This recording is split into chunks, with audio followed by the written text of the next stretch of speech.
Asseyez-vous un instant avec moi. J'ai 70 ans aujourd'hui et je suis installée à ma table de cuisine, là où tant de secrets ont été murmurés au-dessus de la vapeur d'un café noir. Je ne suis pas ici pour vous juger, mais pour vous offrir le regard d'une femme qui a passé 7 décennies à observer le monde, et surtout les hommes qui le composent. J'ai été une observatrice attentive de vos luttes silencieuses, de vos victoires éclatantes et de cette fatigue sourde qui commence à peser sur vos épaules quand le soir tombe sur une vie bien remplie. Je vois cette petite lueur d'inquiétude dans vos yeux, celle que vous essayez de masquer derrière un rire trop fort ou un silence trop long. C'est la peur de demain, n'est-ce pas ? La peur de ce que vous deviendrez quand le titre sur votre carte de visite s'effacera enfin. J'ai vu mon propre compagnon lutter contre ce même vertige, ce sentiment d'être soudainement nu face au temps qui reste. Nous, les femmes, nous percevons ce que vous tentez de cacher, cette vulnérabilité que la société vous a appris à étouffer sous des couches de certitudes fragiles. Ne croyez pas que je sois épargnée par ces illusions de grandeur. Moi aussi, j'ai couru après les façades pendant des années. Je suis restée longtemps fascinée par les maisons trop grandes, les objets de prestige et cette validation que l'on croit trouver dans le regard envieux des autres. J'ai été cette femme qui pensait que l'éclat du cristal sur une table de fête définissait ma valeur sociale. Mais avec les années, j'ai compris que ces possessions ne sont que des murs que nous construisons pour nous protéger d'une solitude que nous ne savons pas encore apprivoiser. Pour vous, les hommes que j'ai aimés et connus, ce besoin de paraître prend souvent la forme d'une armure pesante. Vous utilisez vos succès passés, votre patrimoine, ou même cette voiture rutilante, comme un bouclier doré contre la vieillesse. Vous pensez que si vous ne montrez pas que vous pouvez encore assurer financièrement, vous perdez votre place dans le cœur des gens. C'est une lutte épuisante contre des habitudes de consommation qui ne servent qu'à nourrir un orgueil devenu obsolète. J'ai vu tant d'hommes s'épuiser à entretenir une image, alors que leur âme réclamait simplement du repos. Imaginez que vous portez un sac à dos incroyablement lourd, rempli de tout ce que vous avez accumulé par pure fierté. Chaque pierre à l'intérieur représente une possession inutile, un titre de propriété encombrant ou ce besoin viscéral de prouver que vous êtes encore le patriarche dominant. Ce sac, c'est votre bagage invisible. Vous croyez qu'il vous donne de la stature et du respect, mais en réalité, il vous courbe l'échine jour après jour.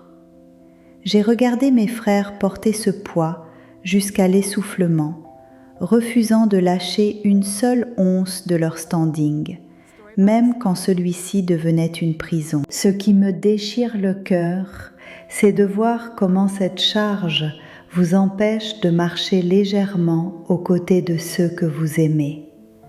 Comment tenir la main d'une femme avec tendresse ou jouer avec un petit enfant quand vos 2 bras sont occupés à soutenir l'édifice de votre fierté matérielle.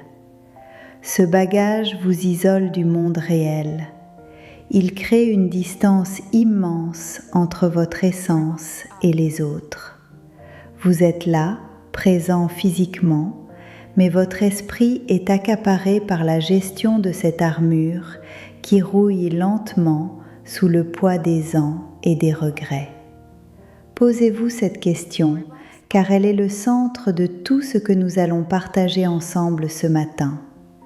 Avez-vous passé votre vie entière à mettre de l'argent de côté pour enfin pouvoir vivre un jour ? Ou êtes-vous en train de cesser de vivre aujourd'hui, simplement pour continuer à accumuler ? C'est le grand paradoxe de l'homme mûr. On sacrifie le présent sur l'autel d'un futur que l'on imagine sécurisé par les chiffres, alors que la seule sécurité réelle réside dans la paix de l'esprit et la légèreté de l'être que l'on devient.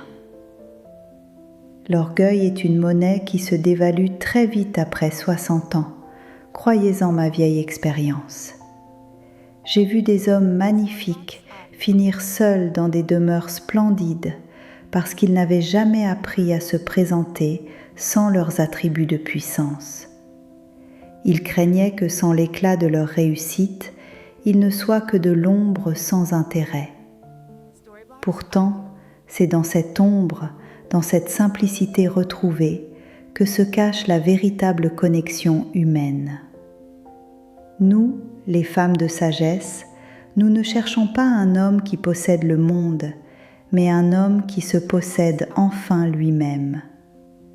Le véritable défi qui vous attend n'est pas de gagner davantage, mais de désapprendre à porter cette armure devenue inutile. C'est un processus lent, parfois douloureux, car il demande de regarder en face cette vulnérabilité que vous avez si bien cachée.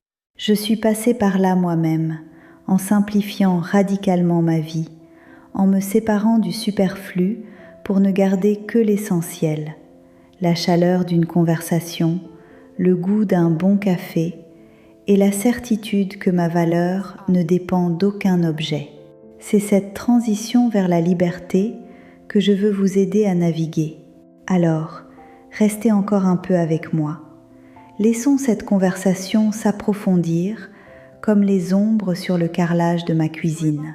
Nous allons explorer ensemble comment alléger ce sac à dos, comment transformer cet orgueil encombrant en une présence sereine et attirante. Car il existe un piège redoutable, un mot ou un geste que beaucoup d'entre vous utilisent lors d'une première rencontre et qui fait fuir la paix que vous recherchez tant. Voulez-vous savoir de quel coup caché je parle ?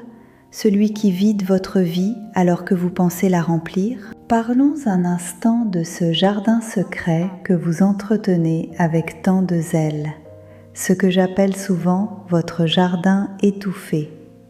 J'ai vu mon propre mari passer des dimanches entiers, le dos courbé, à astiquer une voiture de sport qu'il ne conduisait presque jamais par peur de l'abîmer. Il pensait que l'éclat de la carrosserie reflétait sa vigueur intacte, mais je ne voyais qu'un homme s'épuisant pour un objet inanimé. C'est le piège de l'orgueil.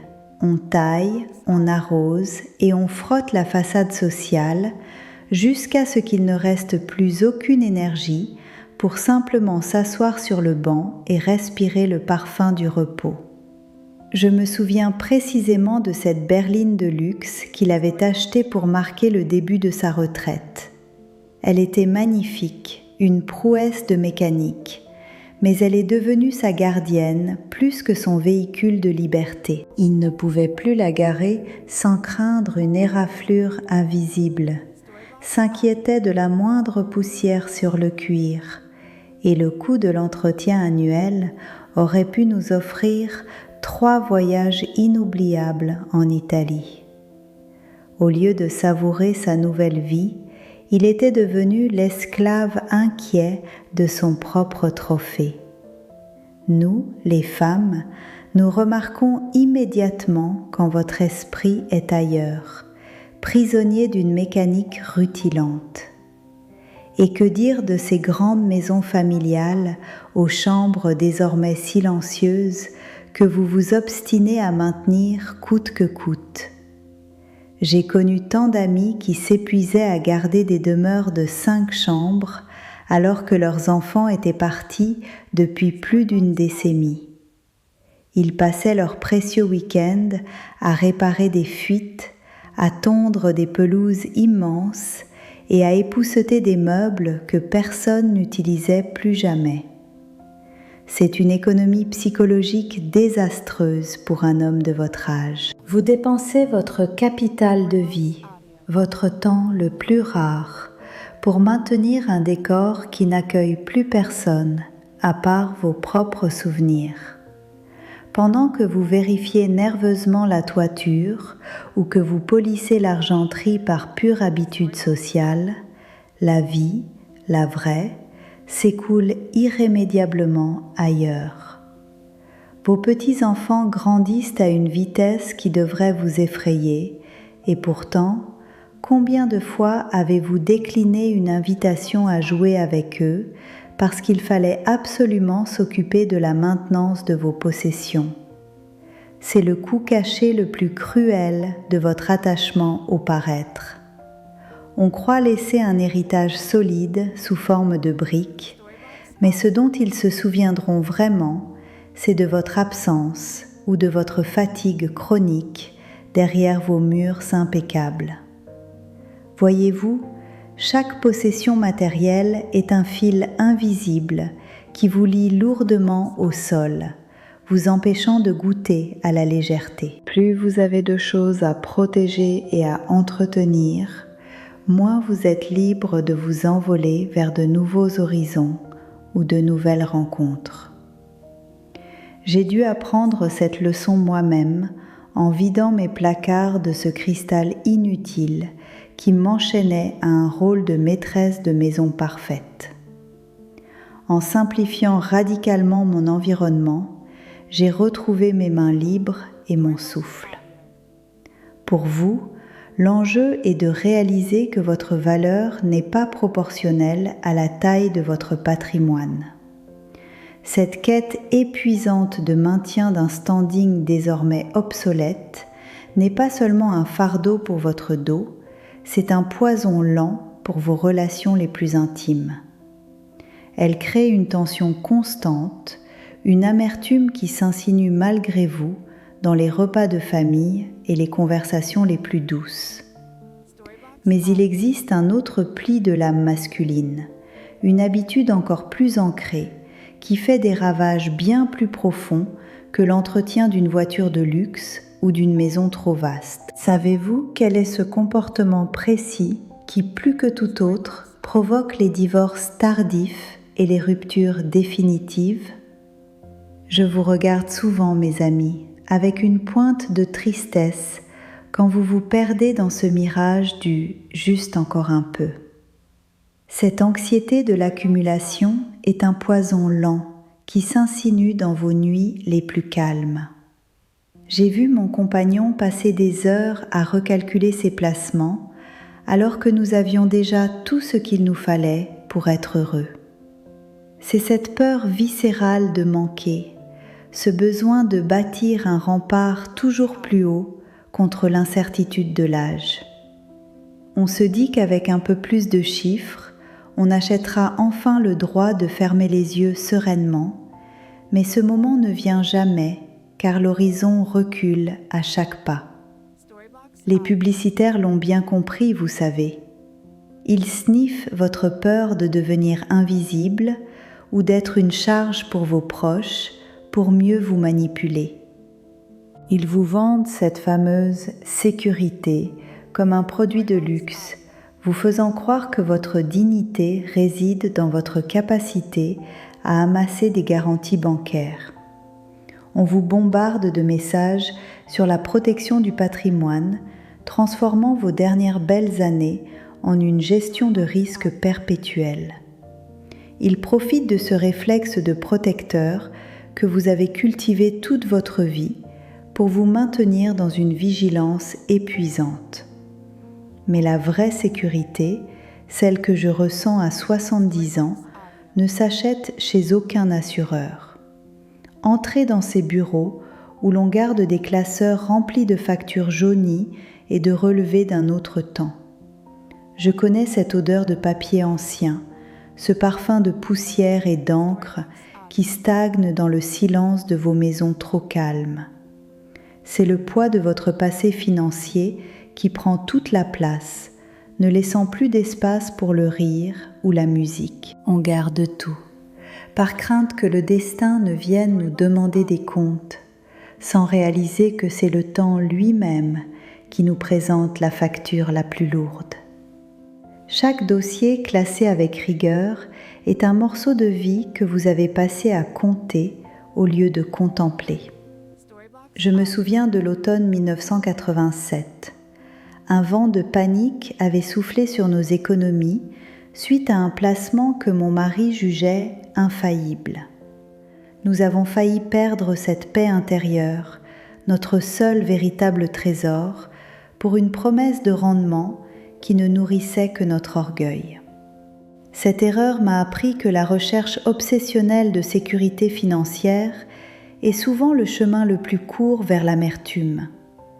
Nous nous sommes disputés pour des chiffres virtuels alors que nos enfants jouaient à côté, assoiffés de notre présence.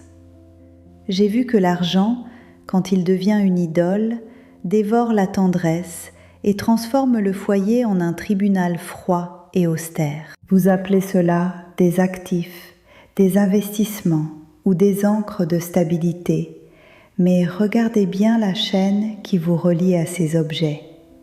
Une ancre est censée empêcher le bateau de dériver pendant la tempête, pas de le maintenir cloué au port alors que le soleil se couche sur une mer d'huile. À force de vouloir tout stabiliser, vous vous empêchez de naviguer vers ce magnifique horizon que vous pourriez partager avec une compagne de route. Ces possessions que vous croyez protectrices sont devenues les chaînes qui vous interdisent la légèreté. Un homme trop lourd de ses biens ne peut plus danser, il ne peut plus que surveiller l'abîme. Cette illusion de contrôle est le plus grand mensonge de la masculinité traditionnelle. On vous a appris à être le capitaine, le rempart qui ne tremble jamais devant les chiffres. Mais en acceptant de lâcher cette barre de fer, vous découvrirez une force bien plus grande, celle de l'authenticité sans artifice. Car il existe un piège encore plus subtil, une erreur que je vois commettre lors de chaque premier rendez-vous galant chez les hommes de votre âge. C'est un comportement qui, tout en voulant prouver votre valeur, signale en réalité votre immense solitude intérieure. Voulez-vous que je vous révèle quelle attitude précise fait fuir les femmes de sagesse? Regardons-nous en face, au-delà des relevés bancaires et des titres ronflants. Nous arrivons à un moment de notre récit où le décor s'efface pour laisser place à l'essentiel, ce point de bascule que j'appelle le sanctuaire du suffisant. J'ai vu tant d'hommes, y compris mon propre père, courir après un horizon qui reculait sans cesse, persuadés qu'un dernier investissement ou un nouveau trophée comblerait enfin ce vide intérieur. Ils oubliaient que le mot « assez » est une libération, pas une défaite. À 70 ans, assise dans le silence de ma cuisine, je comprends que la véritable richesse commence là où l'obsession de l'accumulation s'arrête enfin pour laisser respirer l'âme fatiguée.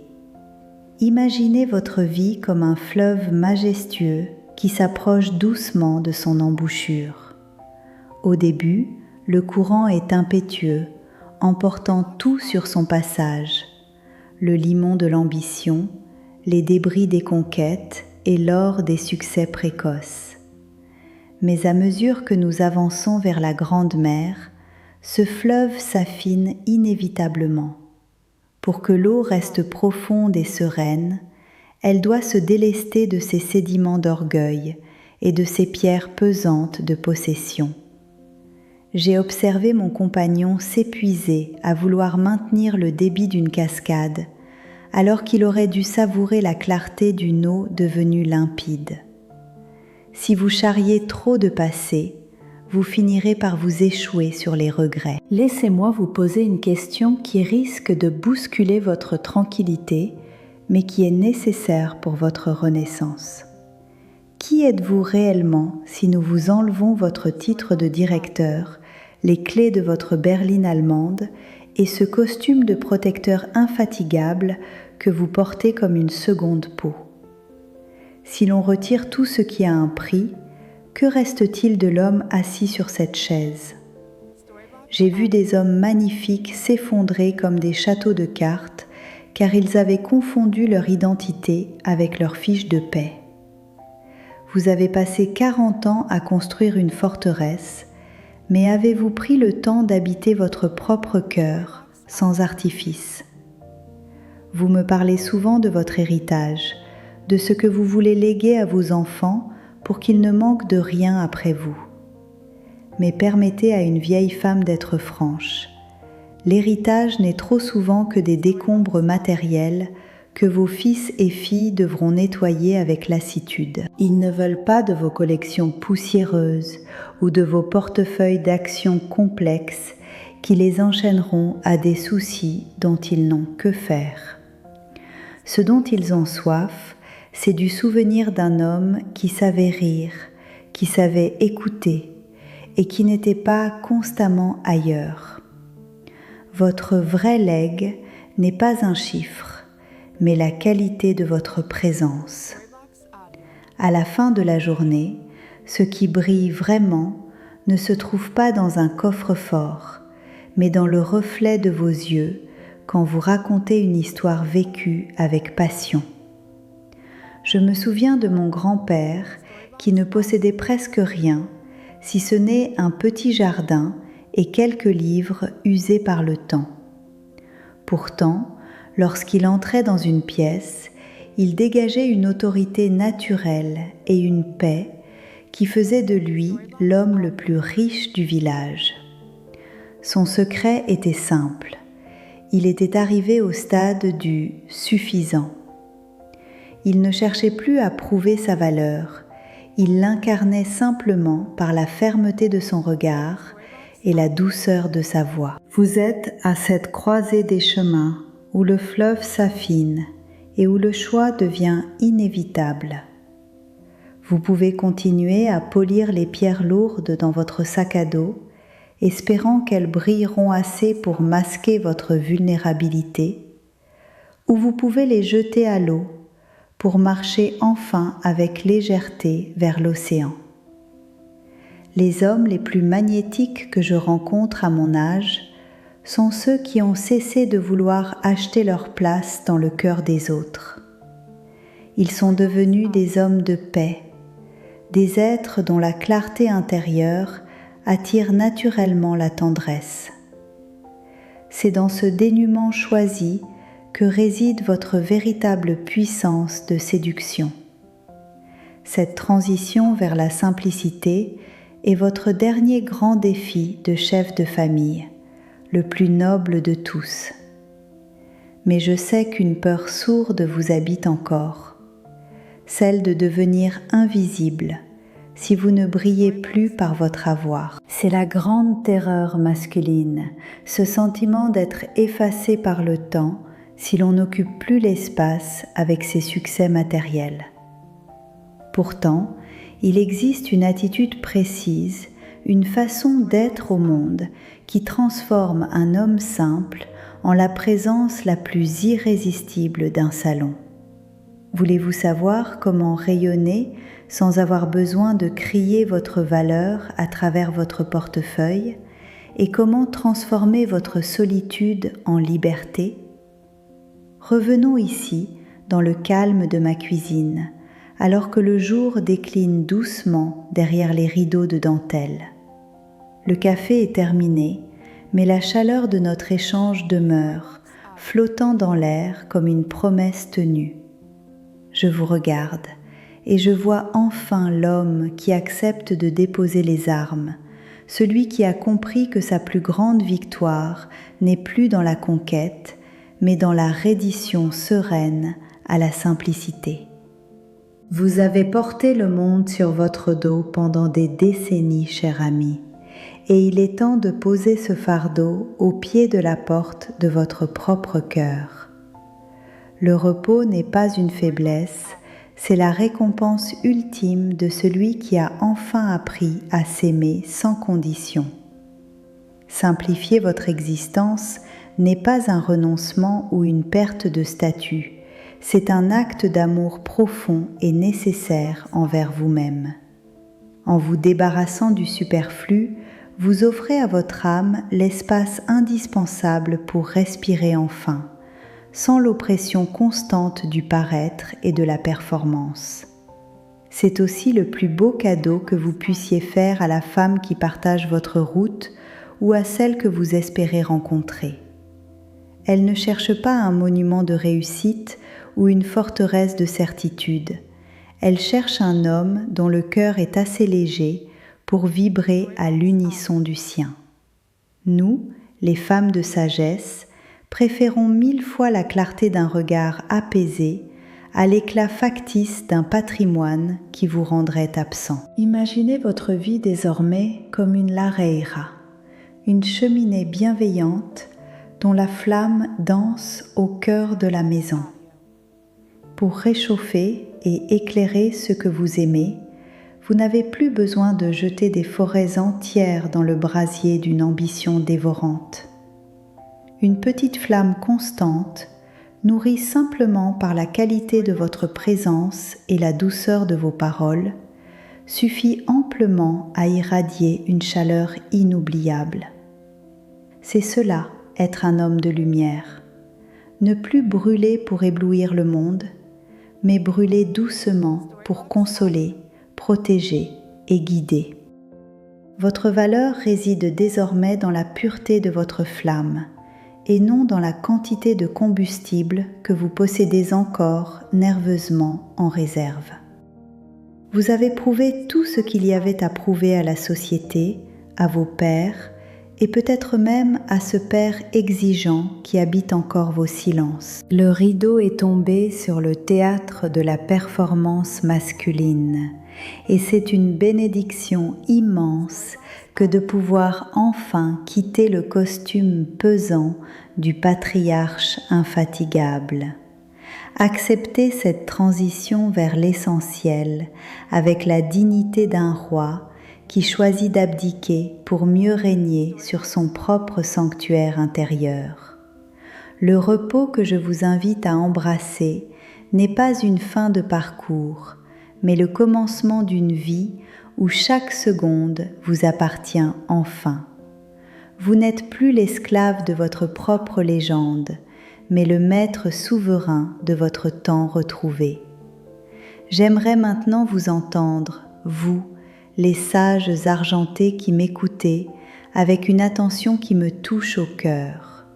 Dites-moi, dans l'intimité de nos échanges, quel est cet objet, cette habitude ou cette possession matérielle que vous avez découverte être totalement inutile après avoir franchi le cap des 60 ans. Qu'est-ce que vous avez enfin osé abandonner pour vous sentir plus léger, plus libre et plus vivant que jamais? Partageons ces trésors de désencombrement, car votre expérience est une boussole précieuse pour ceux qui craignent encore de lâcher prise. Votre voix est le prolongement naturel de la mienne dans cette quête de paix que nous menons ensemble, avec tendresse. Repartez maintenant vers votre quotidien, mais faites-le avec un pas plus souple, un regard plus ouvert et un cœur plus vaste. Laissez l'armure de l'orgueil au garage, là où elle ne pourra plus blesser personne, et surtout pas l'homme sensible que vous êtes devenu. Emportez avec vous cette certitude que la simplicité est la sophistication ultime de la maturité, la seule richesse qui ne se dévalue jamais. Regardez le ciel, respirez l'air frais du soir et souvenez-vous que le plus beau luxe de la vie est de n'avoir plus rien à prouver à personne. Je reste ici, à ma table, en souriant à votre nouvelle liberté qui s'éveille.